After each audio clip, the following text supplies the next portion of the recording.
The rant I never had the courage to say out loud. I never thought I'd have the courage to put into words everything that had always been bottled up inside me.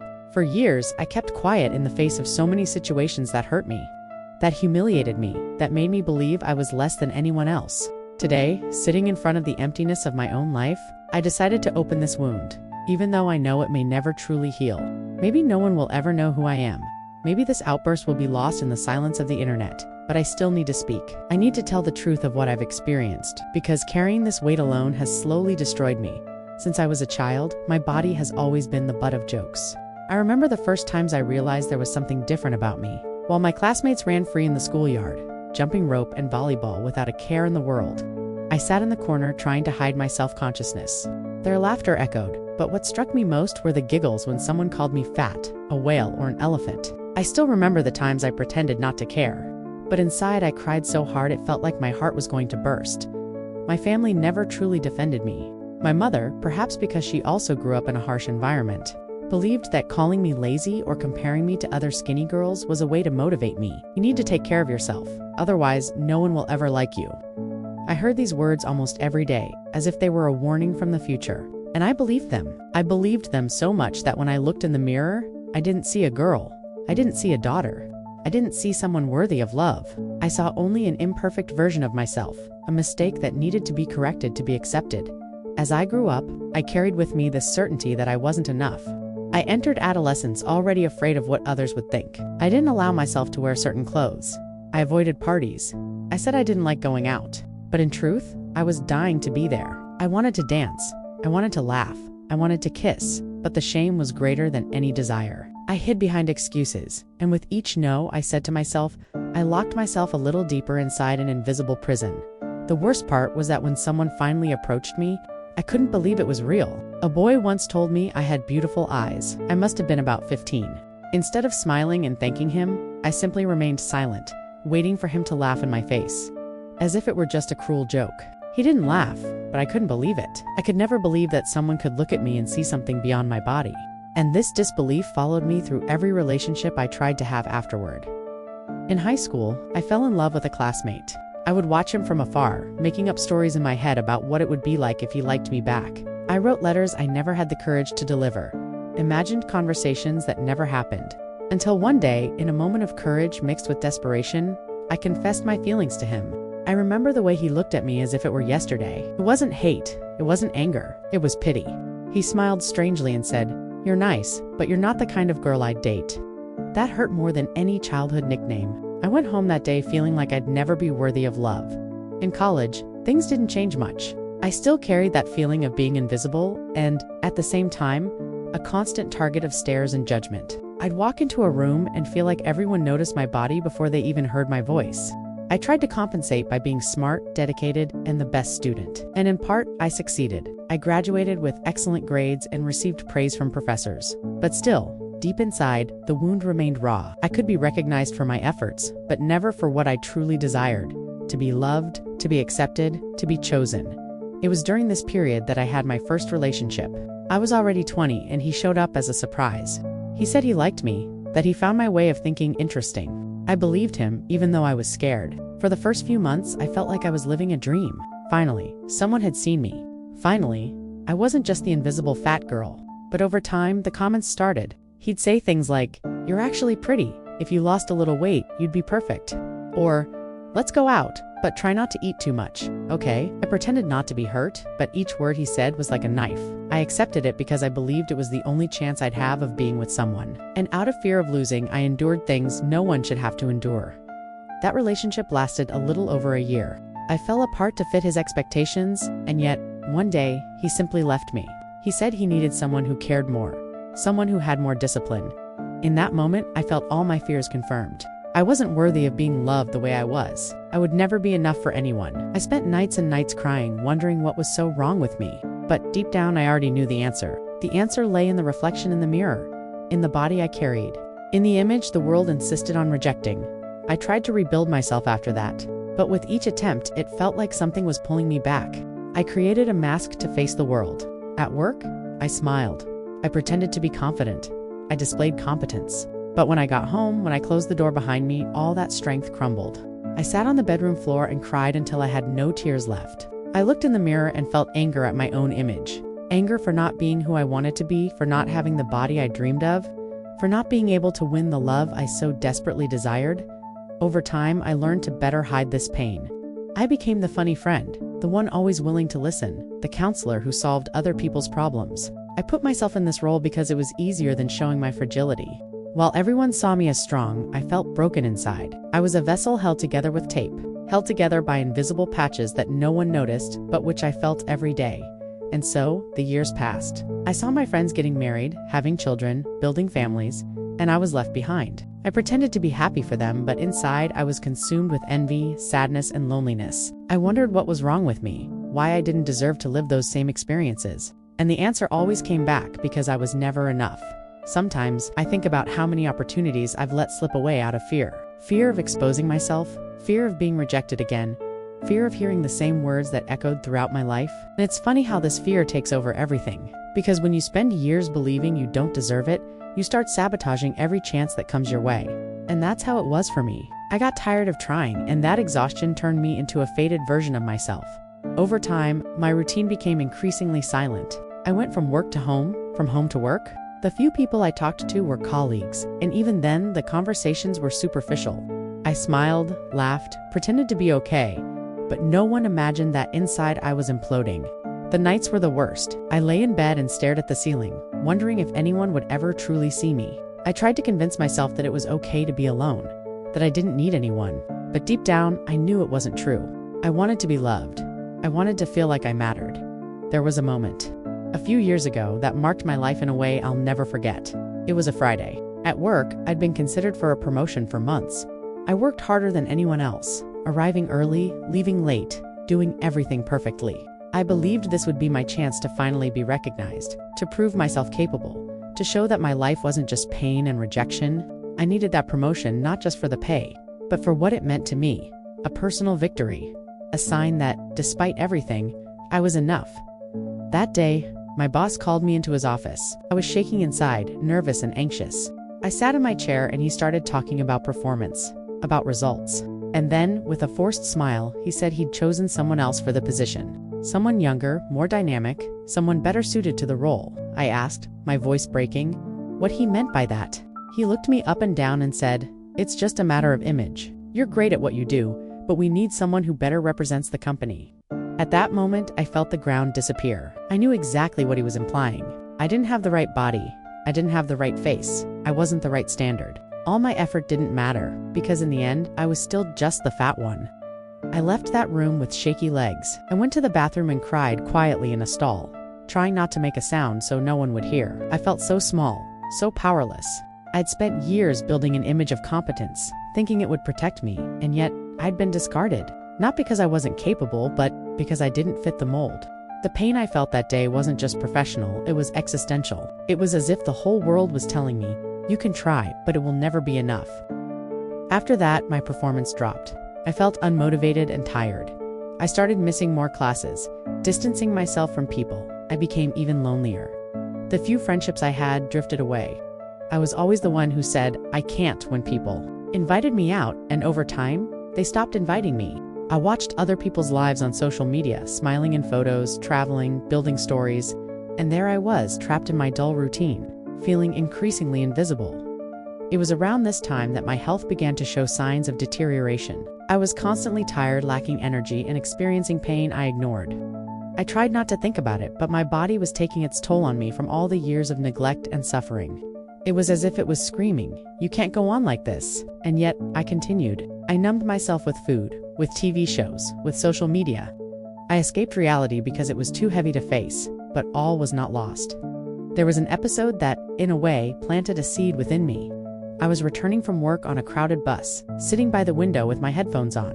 Beside me, a lady started talking to me. She said she saw me every day at the bus stop and always thought I was very elegant, very polite. I smiled, not quite believing it. She asked me how I was, and for some reason I can't explain, I started talking. I talked about my pain, my work, my loneliness.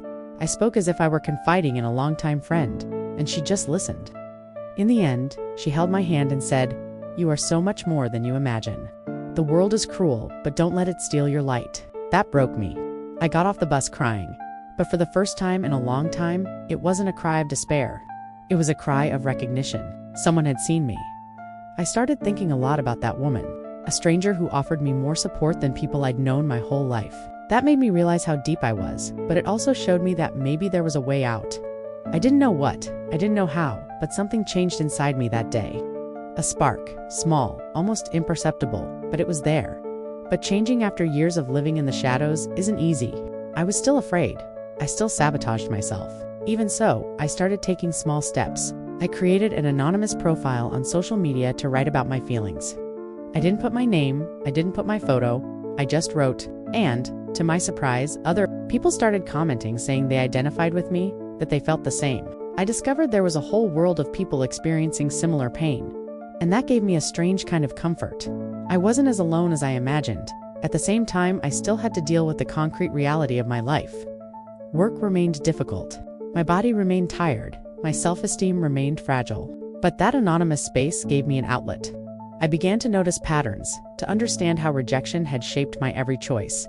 It was painful, but also liberating, because when you name the pain, it loses some of its power over you. I remember one specific day when I wrote, "I've never been enough for anyone, but was I ever enough for myself?" That question echoed in my head. I realized I'd spent my entire life trying to be accepted by others, trying to fit into their standards, but I'd never tried to accept myself. I didn't even know where to begin, but maybe this was the first step, to stop fighting myself, of course. This awareness didn't change my life overnight. There were still setbacks. There were still nights of crying. There were still moments when I wanted to give up. But little by little, I began to treat myself with more kindness. I began to see myself not just as a rejected body, but as a person who had survived so much. I survived the cruel jokes, the humiliations, the loves that made me believe I was less than.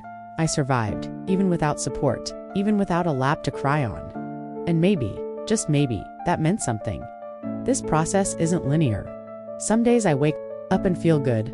I can look at myself in the mirror without hating myself. Other days, it all comes back, like a dark tide that swallows me.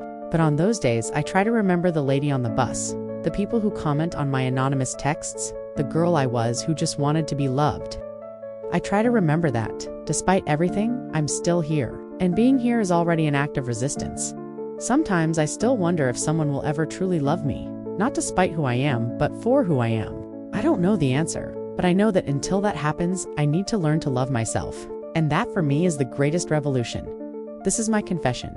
It doesn't have a happy ending, at least not yet, but it's the truth. It's my truth. And somehow, telling it makes me feel a little lighter. Maybe because, for the first time, I'm not hiding. For the first time, I'm letting the world see. Even if the world doesn't know who I am, there are days when I feel like I've made some progress, but suddenly, all it takes is a dirty look or a mean word for everything to fall apart. It's as if life takes pleasure in reminding me of where I came from, of everything I've heard, of every mark I carry. I've tried to ignore it. I've tried to pretend I don't care, but the truth is, I do care. I still care too much. I still feel that crushing weight when someone looks at me as if I were less than, as if my presence were a nuisance, as if I had no right to take up space. Once, I was invited to a colleague's wedding. I almost didn't go, making up numerous excuses in my head, but in the end, I accepted. I spent days searching for a dress that wouldn't make me feel so ashamed of myself. I tried on dozens, each one showing me a version of myself I didn't want to see. I cried in the fitting room, while the attendant looked at me impatiently, as if I were just a nuisance to her too. In the end, I chose a simple black dress that hid more than it showed. It wasn't pretty, but at least it gave me the feeling of invisibility. On the day of the party, I walked into the ballroom and felt all eyes on me. Maybe it was just my imagination. Maybe no one was really paying attention, but I felt exposed, judged. Thin women walked past me in tight, colorful dresses. Couples smiled in photos, and I felt like an intruder. I sat at a table in the corner and watched. When they asked everyone to dance, I stayed behind. An acquaintance came up to me and said, "Why don't you dance too?" I made up some excuse, but the truth was, I wanted to. I really wanted to, but the fear of humiliation paralyzed me. I spent the entire night smiling on the outside and tearing myself apart on the inside. On the way home, alone in the car, I cried so hard I could barely see the road. And between sobs, I thought, how long will I live like this? How long will I hide? How long will I let the world dictate who I am? And for the first time, that question came not as a mere lament, but as a flame. I didn't know how, but I needed to change. I couldn't spend the rest of my life being just a shadow of who I could be. Still, change isn't simple. I fell into many traps after that day. I went through phases where I tried extreme diets, not for health reasons, but out of desperation. I forced myself into impossible regimes, punishing myself if I failed. I even felt sick, fainted, and even then I blamed myself for not being able to continue. It was as if I were waging a war against my own body, and the worst part was that I always lost. Each defeat deepened my sense of failure. I looked in the mirror and didn't see a person. I saw a problem, and that ate away at me. It was during one of these phases that I met someone new. He seemed different, said nice things, seemed to value me. I wanted to believe that maybe finally this was my chance. At first he made me laugh, listened to me, told me he enjoyed being with me. I allowed myself to dream again despite all my fears. But over time, the little phrases began to appear. You have a beautiful face, but imagine if you lost weight. Or, I want to introduce you to my friends, but maybe you could wear something that makes you more ... suitable. Each of these phrases ripped me apart. I wondered if I was overreacting, if I shouldn't be grateful for him at least being with me. But deep down, I knew. I knew I was accepting crumbs of love because I didn't believe I could have more. That relationship ended cruelly. One day, without explanation, he simply stopped responding to my messages. I waited for days trying to understand, until I discovered through social media that he was already with someone else. Someone thin, someone who fit the standard I could never reach. It destroyed me. I spent weeks without leaving the house, without energy, without the will to do anything. I wondered what was wrong with me, but the answer always seemed the same. Everything. I was wrong. I was defective. I was disposable. And it was at this low point that something unexpected happened. A distant friend, someone I barely spoke to, sent me a message. He said he had read some of my anonymous texts online without realizing they were mine, and that they had helped him greatly during a difficult time in his life. He told me he also felt rejected, also felt invisible, and that my words had given him some kind of hope. I was shocked. Me, the same person who spent nights crying, who didn't believe in herself, who saw herself as a burden, had I managed to give someone hope? That changed something inside me. I began to realize that perhaps my pain wasn't just a curse, but also a form of connection. That perhaps, by exposing my wounds, I could help others feel less alone. I still hated myself in many ways, but I began to see value in what I had to share. It wasn't easy, it wasn't pretty, but it was real. And this reality, this sincerity, could touch others in ways I never imagined. This was the first time in years that I felt my existence had a purpose. Not because someone finally loved me, but because, somehow, I could transform my pain into something meaningful. I still didn't fully accept myself. I still saw myself as inadequate, but for the first time, I realized that perhaps that wasn't all I was. Perhaps there was more to me than rejection, more than the body the world insisted on condemning. This awareness gave me the strength to take bigger steps. I sought therapy, even though I was afraid to face everything I was keeping hidden. The first sessions were painful. I cried almost constantly, and every word I said seemed to dig a hole even deeper. But little by little, I began to understand that I didn't have to carry everything alone, that I could share, that I could look at my story without destroying myself. I learned that my life didn't need to be defined solely by the rejection I suffered, but also by the resilience I developed to survive. I still have bad days, many of them. I still feel invisible in many situations. I'm still afraid of never being truly loved. But today, at least, I can see that my life has value, that I have value. And perhaps that is the greatest confession I can make. I haven't yet learned to love myself completely, but I have learned not to hate myself all the time. And that, for someone like me, is already a huge step forward. Maybe I'll never have a happy ending like in the movies. Maybe I'll never be the woman who walks into a room and everyone looks at her with admiration. But maybe I can be the woman who walks into a room and looks at herself in the mirror with dignity. And that's already so much more than I thought I would have. This is my truth, raw, painful, but also full of small victories that no one sees. And if anyone listening to this right now feels the same way I did for so many years, I want you to know, you are not alone. Your pain is real, but it doesn't define who you are. I know because I live it every day. And somehow, I'm still here. Still resisting, still trying, and that in itself is a form of victory. There was a moment when I thought my final destination would be just a muffled sigh into the pillow. A brief interruption before continuing this routine of invisibility. But something from those small victories I accumulated, the message from the friend who healed himself by reading my writing. The lady on the bus, the therapy sessions, began to become a strong thread pulling me out of the hole.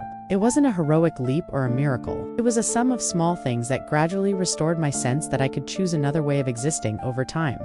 I learned to lower the volume of the voices telling me what I should be. I couldn't silence them all. Some still echo from time to time, like memories that insist on surfacing. But I learned to put a wall between what I hear and what I accept. And this wall isn't a cold defense.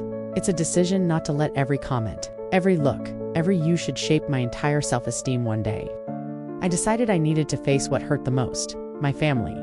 I wanted to say things that had been wrinkling my chest for years. I wanted my mother to hear how it felt to bleed inside when she said those phrases to motivate me. I arranged to meet her for lunch, in a neutral place, and I went with my heart racing, with fear and hope mingling. I didn't go with the intention of fighting. I went with the desire to be heard. When we started talking, the first words came out slurred. I spoke of afternoons in the schoolyard, of jokes that lacked humor, of advice disguised as concern that felt more like sentences. My mother looked at me silently, as if trying to find reasons to justify her own words from the past. There was guilt there, I can't pretend there wasn't, and also defenses rooted in a harsh upbringing, in beliefs she herself had received. I felt that, for the first time, she saw me beyond the discomfort my body caused her. She cried, I cried. There was no instant solution. There were no magic words that erased years, but there was something more important: understanding. She told me that when she scolded me like that, she believed she was helping, and I told her that it broke me. It wasn't easy, no one promised it would be, but for the first time, there was no slander or contempt. There was dialogue. I left that lunch feeling a little lighter, as if a piece of the past had finally been named and given space to be cared for. After that, I began allowing myself spaces I'd previously avoided. I accepted invitations for short outings, not with the expectation of proving anything to anyone, but with the idea of testing myself for myself. An afternoon at a coffee shop, a walk in the park, a photography class, little things that reminded me that life didn't have to revolve around what others thought of my body. On some of these outings, I was uncomfortable, yes, but most of them contained moments of lightness that surprised me. These lightnesses weren't a reward. They were a reminder that I could experience pleasure without guilt. At work, things didn't change overnight. There were still calculated glances. There were still doors that seemed closed because of an image. But I learned to set boundaries. There was one instance when a colleague made a rude comment to me during a meeting. In the past, I would have swallowed it, transformed the words into silent self-criticism. This time, I took a deep breath and responded firmly, not aggressively, but making it clear that such a comment was unacceptable. My tone wasn't blackmail. It was an affirmation that I existed with dignity there. His reaction was surprising, perhaps, because he hadn't expected resistance, and for me, it was a silent victory. I didn't change the world of work, but I changed the way I allowed myself to be treated within it. The therapy deepened. I had to revisit memories I'd preferred to keep locked away, confront the inner voices that told me I wasn't worthy, and understand the mechanisms that led me to self-sabotage. It was painful, yes. The first sessions, after deciding to face everything, were like ripping off a bandage. It burned, oozed, and felt like it would never heal. But over time, the wound began to resurface. The therapist helped me develop tools, exercises to name automatic thoughts, practices to recognize myself in mirrors without punishment, techniques to deal with mean comments without falling apart. They were simple, almost naive tools, but they worked. And what worked perhaps wasn't so much the technique itself, but the repetition of small gestures of self-care. I started adopting self-care routines that had nothing to do with aesthetics. I made doctor appointments to check my health without fear. I started cooking for myself with love, not as self-punishment. I discovered exercises that gave me pleasure through the sensation of my body in motion, not through calorie counting. These adjustments seemed small to outsiders, but to me, they were concrete signs that I was choosing myself. And consistently choosing yourself is perhaps the most effective antidote to the narrative that we are not enough. Little by little, my anonymous writing gained an audience. The messages I received were less specific and more networked. Women and men saying that, by listening or reading, they felt less isolated. This touched me in a way I can't fully translate. The feeling that my story was helping to alleviate the pain of others gave me a purpose that didn't depend on aesthetic approval. I then decided to create a small online support circle, a place with clear rules of respect where people could share without fear. It wasn't a solution for the world, but it was a place where I could protect and care for myself. Caring for others, while also caring for myself, was transformative. Not everything was perfect. I had relapses, nights when self-judgment won out and I retreated into myself. I had encounters that went wrong and reminded me of old wounds. But with a newfound constancy, I learned to rebuild myself. Before, a fall was a final verdict. Now, it was just a stumble on a longer path. And this shift in perspective allowed me to keep moving forward, even when the obstacles were large. There were also moments of external confrontation that had real consequences. In a team meeting, I had to expose a situation of subtle discrimination that had occurred with another colleague. I discussed how body and appearance shaped opportunities and how this affected the environment. It wasn't a fiery speech. It was a report and a call for change. The reaction was mixed. Some supported it, others remained silent. But something changed. Internal policies were revised, at least on paper, and the conversation about body diversity began to enter spaces where it hadn't previously been mentioned. I don't delude myself into thinking this solved everything, but it was a step and. I realized that my voice, even if shaky, had an impact. One of the most delicate episodes occurred when I decided to donate some of my anonymous content to a local collective that worked on self-esteem and mental health. They wanted to use some excerpts to open discussion groups. I hesitated. There was a fear of losing control over what I shared, but in the end, I authorized it on the condition of anonymity. I remember the first group where they listened to my writing without knowing it was me. At the end, a woman stood up and said that the story had touched her deeply, and that, for the first time in years, she felt she could seek help. There, in the silence of that room, I felt the full extent of what I had been doing. It wasn't boasting. It was acknowledging that a story in itself can be an outstretched hand. And then came the day when I had to make a personal decision that symbolized my new place, to accept myself. At least enough to say enough to practices that made me sick. It wasn't a grand decree. It was a succession of small no's to punitive diets, to self-deprecating comments, to relationships that used me as a space for others' projections. Saying enough gave me a freedom I didn't know existed. It was like stepping out of the prison walls into a small backyard I could transform now. When I look back, I see a fine line between the girl who cowered in the courtyard and the woman writing this. I still carry scars. They don't disappear, but they are no longer the entirety of my identity. I've learned to reattach meaning to my memories. The laughter that once wounded me now serves as a reminder of who I don't want to be. The word that diminished me became fuel to speak for others. The pain gradually became a map of where I need to look with more compassion. I don't know if my path will lead to great public achievements, to a love that recognizes every detail of me, or to cinematic endings. I don't hope for these with the same eagerness as before. I do hope for moments of genuine tranquility, for relationships that enrich me, for days when looking in the mirror is just a gesture and not a judgment. More than anything, I hope to continue allowing myself to choose. Before I end this rant, I want to leave something for those on the other side who felt this story as a mirror. If you could say just one thing to the girl who once hid in the corners of her school, what would it be? Think about what that child needed to hear. If you're brave enough, write in the comments. It could be a sentence, a word, a hug in the form of text. Sometimes hearing simple things from another person is what starts to change the script. And if you are connected with this confession and want to continue this journey with me, in the next video, I'll share a powerful story about professional losses and friendships that crumbled because of body stigma narrative that shows how deep-rooted prejudice can destroy a career and how rebuilding begins with small choices. Subscribe to the channel, turn on notifications, and, if you can, share this video with someone who might feel less alone hearing these words. Your presence here is already part of something bigger, a place where our voices meet other voices and together begin to heal.